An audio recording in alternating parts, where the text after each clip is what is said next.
prazer estar aqui conversando com você. Essa aula eu quero explorar um tema bem importante, tanto para a sua prática como médico, quanto para as provas que porventura você venha a realizar. Vamos falar sobre a intubação orotraqueal. Eu sou o Dr. Tiago Chaves Amorim, sou anestesista, me formei aqui em São Paulo, pelo Hospital Israelita Albert Einstein, continuo trabalhando lá em outros hospitais, também da grande capital, e gostaria de trazer aqui para você a minha experiência no tema, a minha prática, algumas dicas aí bem legais para ajudar você a intubar seus pacientes e ter mais segurança e conforto para realizar o procedimento. É um procedimento que ele é explorado de uma forma bem irregular pelo Brasil inteiro. São várias as maneiras que o pessoal ensina, algumas não tão boas, outras um pouquinho melhor. Porém, como anestesista e como realizador de intubações diariamente, 2, 3, 4 pacientes, a gente adquire uma vivência, uma mão muito boa. E é isso que eu quero traduzir, quero trazer para você aqui nessa aula. Existem duas formas que você pode me encontrar fora aqui do ConaMedex. A primeira que eu recomendo é o YouTube, youtube.com/Tiago C. Amorim. Lá eu tenho um conteúdo bem legal, eu exploro várias medicações, equipamentos, comunicação em equipe.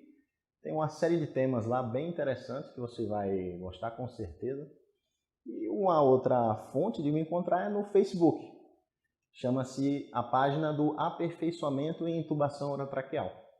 Essa página iniciou-se com um curso que eu promovo aqui presencial e que expandimos com o passar do tempo para um curso online também. Então vamos lá, eu quero dividir essa aula aqui em duas grandes áreas, duas grandes temáticas. Primeiro, você que vai fazer uma prova prática, como você deve se comportar, como você deve raciocinar também na hora da prova prática. E depois a gente vai mesclar com a nossa realidade com os pacientes, vivência de drogas, como preparar o material, como se posicionar, como posicionar lá o nosso paciente que vai ser intubado. Então vamos falar sobre tudo isso aí. Para iniciar, quando você vai fazer uma prova prática, seja ela uma prova de revalidação, uma prova de residência médica, ou uma prova de faculdade mesmo. Hoje em dia, a forma mais comum de avaliar o aluno é através do checklist. Então você tem que preencher uma série de critérios, você tem que marcar lá uma série de fatores que muitas vezes não estão ligados a características técnicas, e sim características comportamentais. Então, ao fazer qualquer tipo de prova, você vai ter que fazer o básico desde o começo, como uma forma de rotina. Por exemplo, se apresentar, às vezes isso é um ponto que marca no checklist, você falar seu nome, falar que você é médico e vai cuidar daquela pessoa. Perguntar o nome do paciente. Uma outra atitude que muitos dos médicos e colegas esquecem é da lavagem da mão ou da utilização de álcool gel. Em muitas instituições existem dispositivos que liberam álcool gel.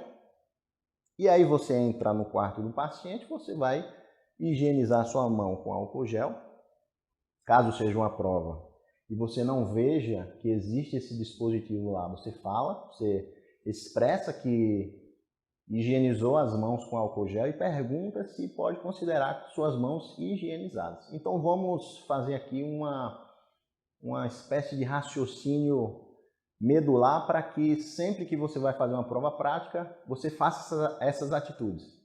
Entrou na sala da prova prática, não interessa qual é o assunto, não interessa qual é a temática. Pode ser de ginecologia, pode ser de emergência, de UTI. Você vai higienizar suas mãos com álcool gel.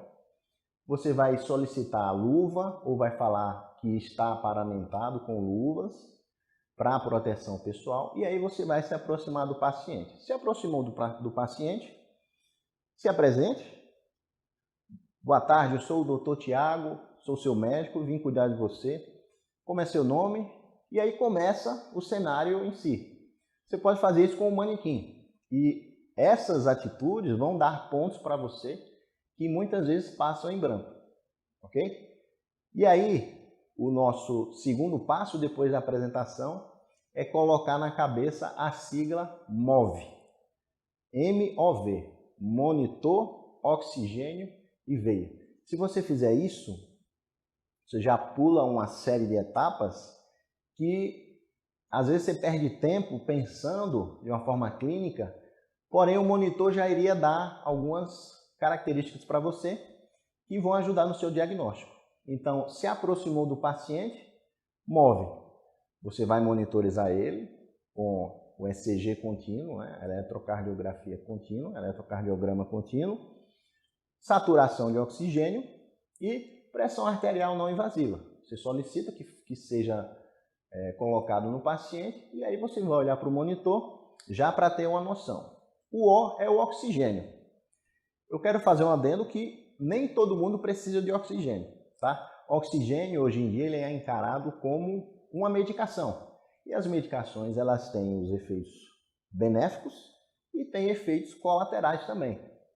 Então avalie o seu paciente. Ele está com a saturação baixa, abaixo de 94%, abaixo de 90%, vamos suplementar oxigênio. Seja através de um catéter nasal, seja através de uma máscara de Venturi, independe. Você apenas vai escolher na hora.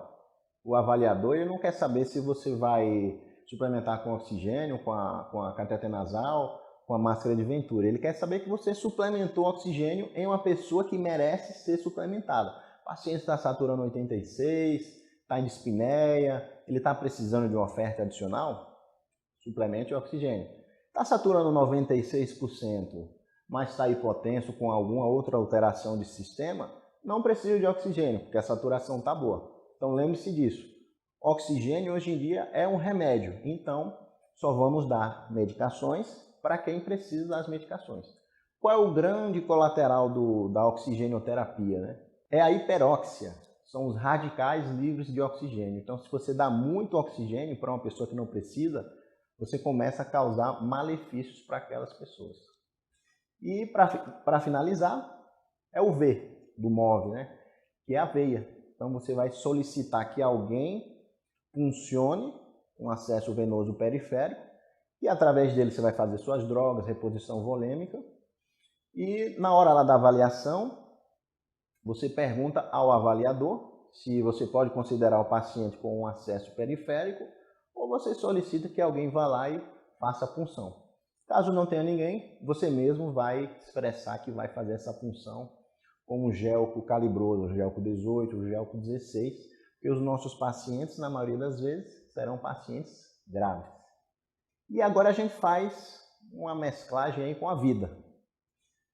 Eu sou anestesista, então me solicitaram para eu falar sobre a via aérea. Vamos conversar agora focando o máximo nas dicas práticas da via aérea, da intubação em si.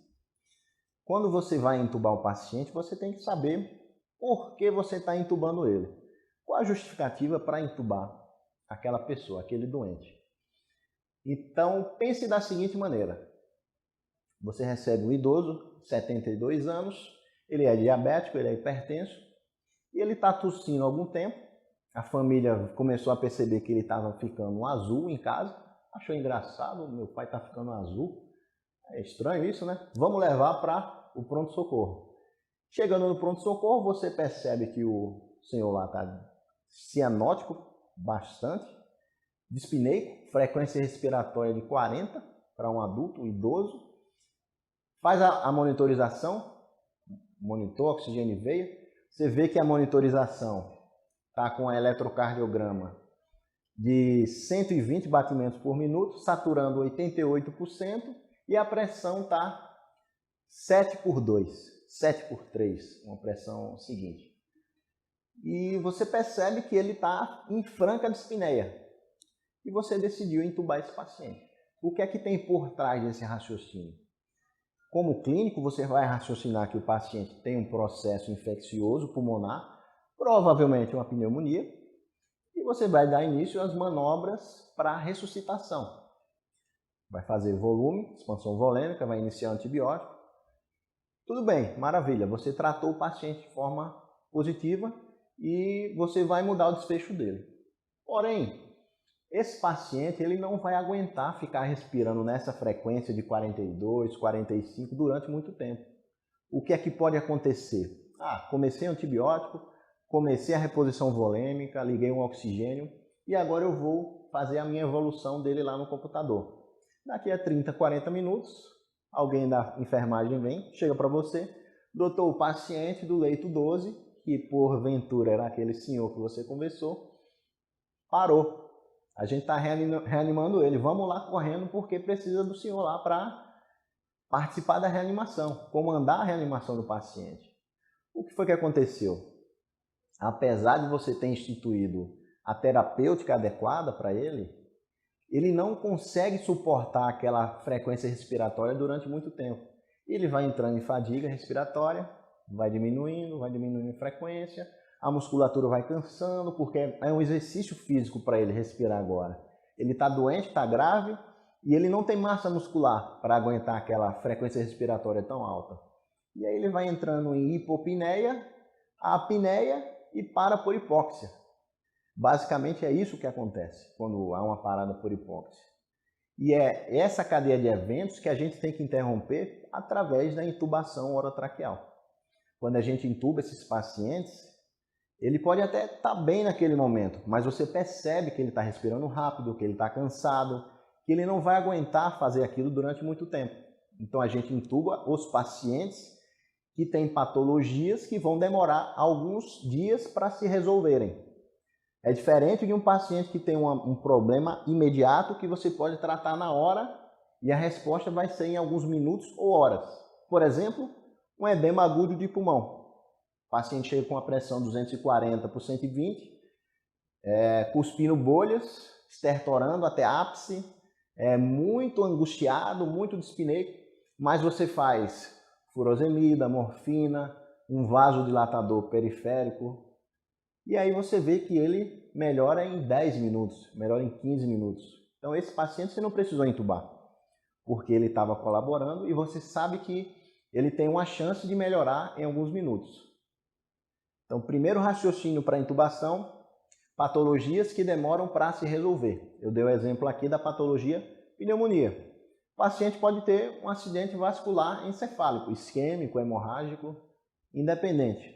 Esse AVC, ou AVE, como é chamado agora, né, ele vai demorar alguns dias para se resolver. E o paciente, às vezes, não tem proteção da via aérea. Seria aquele Glasgow menor ou igual a 8, ou menor que 9 também. É questão numérica aí. Então, se ele tem um Glasgow menor ou igual a 8, está indicada a intubação orotraqueal. Por quê? Porque ele não consegue defender a via aérea. Se ele vomitar, ele não vai conseguir virar a cabeça, ele não vai conseguir tossir. São os dois grandes reflexos para proteger a via aérea de uma broncoaspiração. Falando sobre a intubação em si, nós vamos começar a abordar aqui os materiais da intubação, ok? Eu criei um mnemônico chamado Atlas.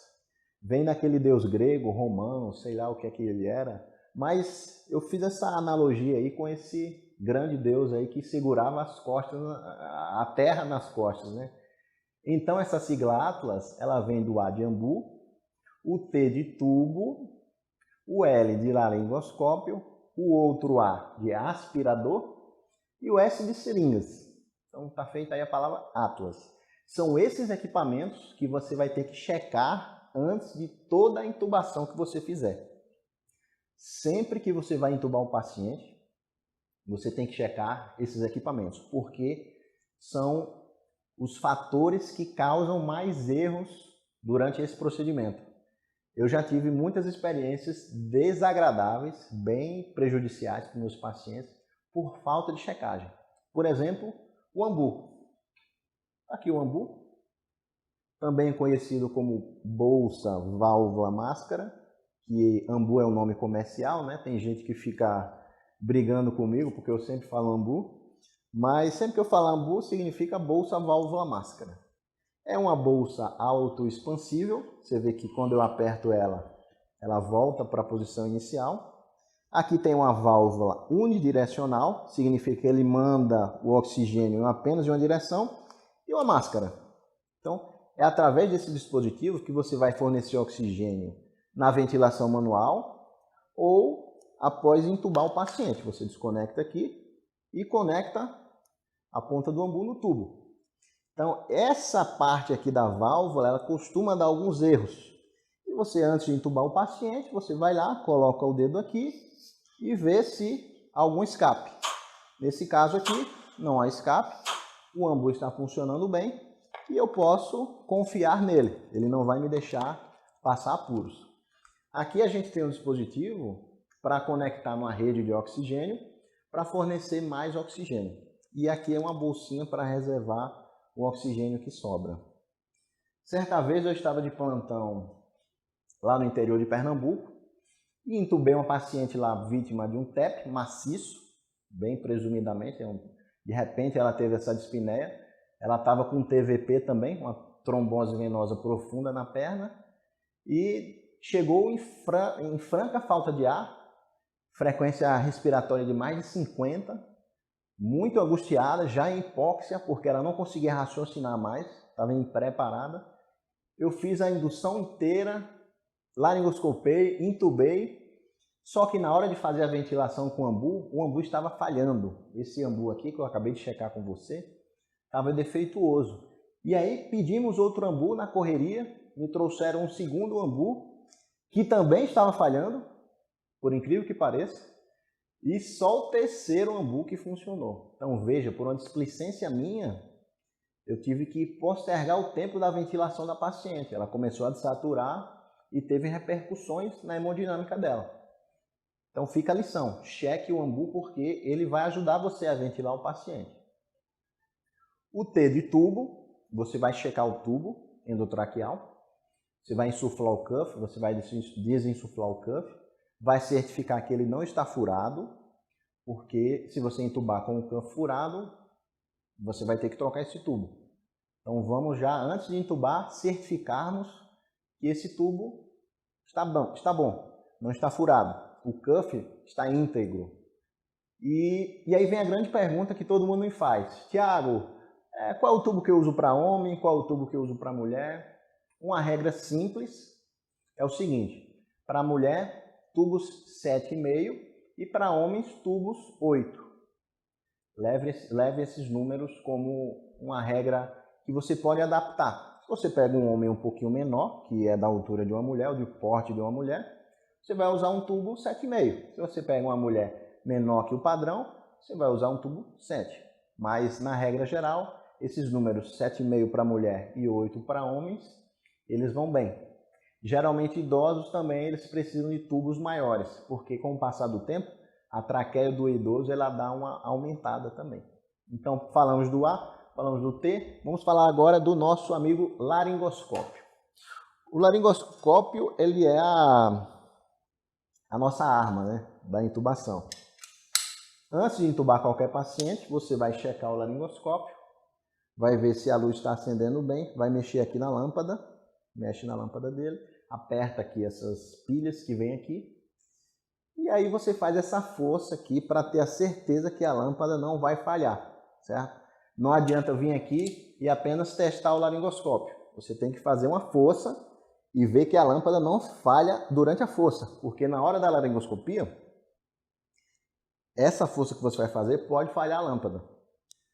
Lembrando da laringoscopia, sempre com a mão esquerda, segurando o laringoscópio o mais próximo possível da lâmpada, não segure aqui, porque aqui você vai perder muita força. E aí, da direita para a esquerda, você vai afastar a língua do paciente e vai fazer essa força aqui, para cima e para frente, nunca fazendo esse movimento de báscula, de alavanca. Existe um movimento que eu falo também no curso, que é esse movimento assim, de empurrar a epiglote. Esse movimento é bem interessante e muitas epiglotes elas levantam quando você faz esse movimento, é bem interessante. E o que eu quero deixar bem claro aqui, uma dica bem para a prática, é o seguinte. Quando você solicita o laringoscópio para qualquer membro da equipe da enfermagem, ela vai pegar o laringoscópio, vai pegar a lâmina que está na frente dela e vai dar para você. Esse laringoscópio está montado com a lâmina 3. E pode acontecer de seu paciente ter 1,90 m. que é que vai acontecer? Você não vai entubar esse paciente com a lâmina 3. Por quê? Porque é uma lâmina pequena para um paciente grande. Então, sempre que você pedir o laringoscópio, você vai solicitar uma lâmina junto. Nesse caso, eu gostaria de que me trouxessem uma lâmina 4. Olha a diferença de tamanho. Lâmina 3 e lâmina 4. São lâminas diferentes para pacientes diferentes. Pacientes maiores, você vai utilizar a lâmina 4. Pacientes menores, mulheres, adolescentes, homens menores, você vai utilizar a lâmina 3. Eu já passei alguns apertos também de não conseguir entubar, não sabia o que estava acontecendo. A lâmina não chegava. Eu passei desespero porque eu não troquei a lâmina. Um simples fato de solicitar, por favor, vamos trocar a lâmina 3 pela lâmina 4, e aí eu conseguiria entubar o paciente. A, T, L de laringoscópio, A de aspirador. Está aqui um aspirador. Você pode utilizar um aspirador conectado ao vácuo da parede ou um aspirador conectado a um aparelho que é móvel também. Isso é fundamental porque todo paciente de urgência, emergência, UTI, pronto-socorro, SAMU, ele presumidamente tem estômago cheio. Ou seja, você não sabe se ele comeu um rodízio de pizza e sofreu um acidente ou se ele estava de jejum. Então pode acontecer, em algumas vezes, você fazer a sedação e o paciente regurgitar. E aquele conteúdo você tem que aspirar o mais rápido possível, senão pode cair muito na traqueia dele e dar repercussões. Então lembre-se que o aspirador ele faz parte fundamental da sequência rápida de intubação. Você tem que ter um aspirador na sua mão ali, porque se houver a regurgitação e ele não estiver na mão, naquele momento, a culpa foi sua, de não ter solicitado ele antes. Vamos falar das seringas, que envolvem as drogas no geral. Para entubar os pacientes, esse é um tema que envolve bastante dúvidas com relação às doses, né? Como é que a gente faz, que dose fazer. Vamos falar das drogas e das medicações mais comuns para o procedimento em si. Para entubar o paciente, a gente vai utilizar 3 classes de drogas: os opioides, os hipnóticos e os relaxantes neuromusculares. Então você tem que fazer sempre a sequência correta para a intubação, que é o opioide primeiro, segundo o hipnótico e por último o relaxante neuromuscular. Vamos falar agora do fentanil, é o nosso opioide mais disponível. Primeiro, por que a gente usa o fentanil, né? Qual é a justificativa para usar o fentanil? Ele é um opioide, ele tira a dor, ele diminui a agressão causada pela laringoscopia. Por quê? O fato de você fazer uma laringoscopia no paciente é um estímulo que a gente não está acostumado. E isso gera uma dor e um estímulo maior que uma incisão cirúrgica. O grau de taquicardia, de hipertensão, a descarga adrenérgica liberada é maior que você receber uma facada. Veja só. Então, por isso a gente tem que utilizar drogas potentes para conseguir reprimir essa taquicardia, essa hipertensão, senão o paciente vai infartar na hora da laringoscopia.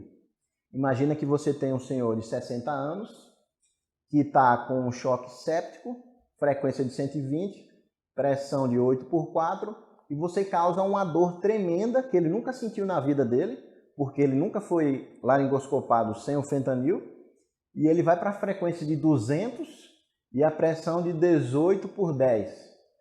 Você acabou de dar um estresse cardiovascular absurdo para ele. E ele vai infartar ou durante o seu procedimento, ou vai ter a repercussão depois na UTI. Ele pode falecer até na UTI por causa da intubação. Então, o papel do fentanil em todo esse conjunto aí é de tirar essa dor, ele vai dar um alívio ao sistema cardiovascular, impedindo que haja taquicardia e hipertensão juntas, que dá agressão ao coração. E a dose, né? Tiago, qual é a dose do fentanil? Eu preciso saber porque eu sempre tive dúvida nesse tema aí. Os livros falam em doses bem variáveis, de 2 a 10 microgramas por quilo. É uma dose que assim, é bem genérica, você pode usar essa dose aí para 1 milhão de coisas. Para intubação em pacientes graves, você vai usar doses entre 150 a 200 microgramas. Ou seja, essa ampola aqui que está na minha mão, ela tem 5 ml de fentanil.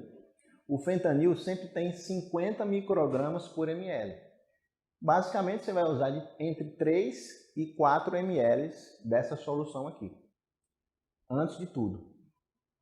Depois que você faz o fentanil, você vai ter que observar alguns colaterais que ele causa. O principal deles, e o que prejudica mais a gente na hora de intubação, é a hipopneia ou apneia. Quando você realiza o fentanil, o paciente ele para de respirar, ou ele diminui muito a frequência respiratória dele. E aí ele começa a desaturar, antes mesmo de você começar o procedimento em si da laringoscopia. E aí você vai naquele desespero, né? Porque ele já está desaturando, fica aquela correria para intubar rápido, porque ele já está desaturando, né? Então perceba isso. Existem dois tipos de pacientes. O que ainda está colaborando, e aí você vai fazer o fentanil e vai ficar conversando com ele. Seu João, vamos respirando. Vai respirando, seu João. Vai dar uma vontade de parar agora, mas você vai respirando. Fica sempre conversando com ele. E espera ali 1 ou 2 minutos para o fentanil fazer efeito. Esse é o paciente tipo A. O paciente tipo B, ele não vai estar colaborando. É aquele paciente gravíssimo, ou ele está muito confuso, obnubilado. E aí não dá para você fazer o fentanil e esperar. Você não pode fazer e aspirar outras drogas, conversar com outro membro da equipe. Você tem que fazer as 3 drogas em sequência e intubar rápido, porque ele vai parar de respirar a partir do fentanil, ok? Então, digamos, paciente instável, grave, não ajuda, fentanil, hipnótico e bloqueador. E aí você intuba, ok? Vamos falar agora dos hipnóticos. Temos 2. O primeiro é o midazolam, está aqui essa ampolinha. Ela tem 3 ml, cada ml aqui tem 5 miligramas de midazolam. Então aqui eu tenho 15 miligramas. O midazolam, ele é um hipnótico, ele tira a consciência e ele dá amnésia também. Sendo que a dose da amnésia, ela é bem menor do que a dose de tirar a consciência. E a dose de livro? Vamos falar das doses, né? Qual é a dose de livro do midazolam? Entre 0,1 a 0,3 miligramas por quilo. Então, a dose de livro é para pacientes saudáveis, pacientes como eu, que estou conversando com você aqui. Para mim, seria 0,3 miligramas por quilo. Eu tenho 70 quilos, 0,3 vezes 70, daria aí seus 21 miligramas de midazolam, que é um pouco mais de uma ampola dessa daqui. Só que a gente está falando de pacientes graves, a gente está falando de pacientes desidratados, pacientes chocados, pacientes idosos. Então, nesses casos, a dose tem que ser bem reduzida, sendo que 1 ml de midazolam, ou seja, 5 miligramas, já é suficiente para pacientes graves. É mais para o 0,1 miligrama por quilo. Digamos, eu tenho 70 quilos, 0,1 vezes 70 dá 7 miligramas. Aqui tem 1 ml, tem 5 miligramas. Então seria 1 ml e meio lá para mim. Para um idoso de 60 quilos, 1 ml estaria bom. Se você não conseguir fazer a dose da hipnose, você já vai dar a dose da amnésia, o que é muito bom. O paciente não vai se lembrar que foi intubado. E as repercussões hemodinâmicas serão bem menores. É isso que o midazolam ele pode causar, hipotensão. Eu costumo dizer no curso que você não precisa acertar a dose do paciente, para aquele paciente, a dose perfeita, para não dar hipotensão para ele. Mas você precisa fazer as doses, intubar e ver como é que o paciente está depois que você intubou ele, ok? Um outro hipnótico é o etomidato. O etomidato ele vem nessa ampola aqui de 10 ml. Cada ml aqui tem 2 miligramas. Então o total que nós temos aqui são 20 miligramas nessa ampola. Uma característica excelente do etomidato é que ele não causa repercussões cardiovasculares, ou seja, ele não causa ou causa mínimas repercussões na pressão arterial dos pacientes. Então isso é excelente para a gente que está lidando com pacientes graves, chocados, idosos, de tal forma que se você fizer a ampola inteira, para a maioria dos pacientes, a não ser que ele tenha 30 quilos, pacientes acima de 60 quilos, 55 para cima, uma ampola inteira vai ser uma dose correta e o grau de hipotensão que essa ampola vai causar será mínimo.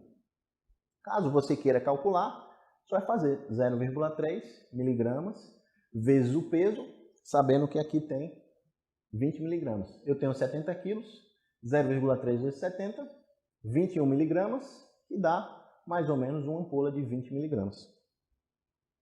Que seria 21 miligramas para mim. Então, fizemos o nosso opioide, fizemos o nosso hipnótico e agora vamos falar sobre os famigerados bloqueadores neuromusculares. Né? Esse daqui o pessoal tem medo pra caramba. Né? Quando eu era clínico, ninguém usava os bloqueadores neuromusculares, porque é uma classe assim temida, né? A gente tem medo, não vê ninguém usar, não sabe como usa, vai injetar e acha que o paciente vai cair o braço. Não é bem por aí. Dessas três classes, essa daqui dos bloqueadores é a que eu acho que ajuda mais durante a intubação. Por quê? Porque ele tira toda a força do paciente. O paciente não vai brigar com você. E especificamente o Quelicin, a succinilcolina, você consegue ver a fasciculação. É uma característica dessa droga. Ele é um bloqueador neuromuscular despolarizante, significa que o paciente vai fascicular. A fasciculação é um movimento fino, um movimento muscular que você vê na musculatura do peitoral, na musculatura do braço. E o melhor lugar para ver a fasciculação é a língua, como está nesse vídeo aí. E você começa a ver a fasciculação, a língua fasciculando, e chega uma hora que para. E a partir desse momento, você sabe que o paciente está relaxado. O bom dessa substância é isso, que ela mostra para você que é o momento de iniciar o procedimento. Então, não tenha medo do succinilcolina, não tenha medo do Quelicin. Qual é a dose do Quelicin? De 1 a 2 miligramas por quilo. Eu dou preferência a usar mais perto da dose máxima, porque ele não causa hipotensão. Os bloqueadores neuromusculares, a maioria deles, não causam hipotensão. E o Quelicin está incluído aí. Então, se você fizer uma ampola, na ampola vem 100 miligramas. Digamos que eu tenho 70 quilos, seria entre 70 a 140 miligramas. Se eu fizer a ampola de 100, vai muito bem. Seria aí 1,5 miligramas por quilo. Se você fizer uma ampola inteira para a maioria das pessoas, você vai entubar com propriedade. Duas características da succinilcolina. Ela aumenta o potássio, especialmente em dois tipos de pacientes. Os pacientes que são acamados, aqueles pacientes que são paraplégicos, tetraplégicos, aqueles idosos que são todos travados, né? não se mexe, tem síndrome na imobilidade. Nesses pacientes você vai evitar, ou vai fazer doses 10 vezes menores do que você faria, porque a musculatura dele é muito sensível à succinilcolina e ela pode liberar muito potássio, porque tem vários receptores extrajuncionais. A musculatura, quando ela não é utilizada, ela começa a expressar mais receptores para acetilcolina. E aí também, fora dos músculos, esses receptores começam a aparecer também. E quando chega a acetilcolina, por via da succinilcolina, que são substâncias parecidas, a succinilcolina estimula esses receptores, há uma liberação maciça de potássio que não é previsível. Isso pode dar hipercalemia e uma parada cardiovascular nos seus pacientes. Esse é o primeiro adendo, pacientes acamados, paraplégicos, tetraplégicos e pacientes com queimaduras de mais de 48 horas. São esses dois casos que você não vai usar a succinilcolina. Ah, Thiago, teve um incêndio ali no prédio, ali do lado, chegou 10 queimados, eu vou ter que entubar os 10. Faz 3 horas que eles sofreram essas queimaduras. Entube todos com a succinilcolina, não vai ter problema. Agora, se ele está mais de 48 horas queimado, você vai evitar de usar a succinilcolina. Beleza? Entubamos o paciente, testamos tudo, foi beleza, fixei o tubo, insuflei o cuff, cerca de 5 a 10 ml, você vai insuflando e vai vendo se a pressão está legal. Um aparelho legal para ver isso aí é o cuffômetro, mas não tem em todos os serviços, a gente sabe, né? Não tem nem nos Estados Unidos, em todo lugar, imagina aqui no Brasil. E aí, depois do procedimento, você não vai virar as costas e vai fazer a prescrição ou vai assistir Netflix no conforto. Você vai ter que olhar o monitor do paciente. Por quê? Pode acontecer duas coisas. Entubei, beleza, maravilha, você é o nota 10. E agora eu vou ver como é que o paciente está. Ele pode estar hipertenso ou ele pode estar hipotenso. São duas possibilidades. Se ele estiver hipotenso, o que é que você vai fazer? Corrigir o paciente. Expansão volêmica e drogas vasopressoras. Seja por meio de uma noradrenalina, infusão contínua, você vai pegar um acesso central, ou você pode fazer também drogas em bolos, drogas de diluições mais simples para melhorar aquela pressão dele. Caso ele esteja hipertenso, existem várias possibilidades. Uma delas, e a mais comum, é dor, porque a gente sabe que é um procedimento bastante doloroso. Então, você vai lá e vai fazer 1 ou 2 ml de fentanil. Talvez aquele paciente ele seja mais sensível à dor, talvez ele seja mais pesado, ele tenha 100 quilos. E aí aquela dose do começo lá do fentanil que você fez foi insuficiente. E você faz uma prova terapêutica. Vou fazer mais 2 ml de fentanil aqui, espera mais 5 minutos, solicita uma pressão arterial e aí você vê. Estava 18 por 10, agora está 12 por 7. Então era dor mesmo. Ou não, você entubou, ele saiu com a pressão de 6 por 4. E aí se você for embora, ele corre risco de parar. Porque você não ficou em cima, ele está hipotenso e está aguentando aquilo dali. O que é que você vai fazer? Reposição volêmica e drogas vasopressoras. Bom, pessoal, espero que essa aula tenha contribuído em parte aí da sua formação. É um conteúdo absurdo para falar no tempo que me foi proposto, porém é uma oportunidade excelente para mim. Eu agradeço muito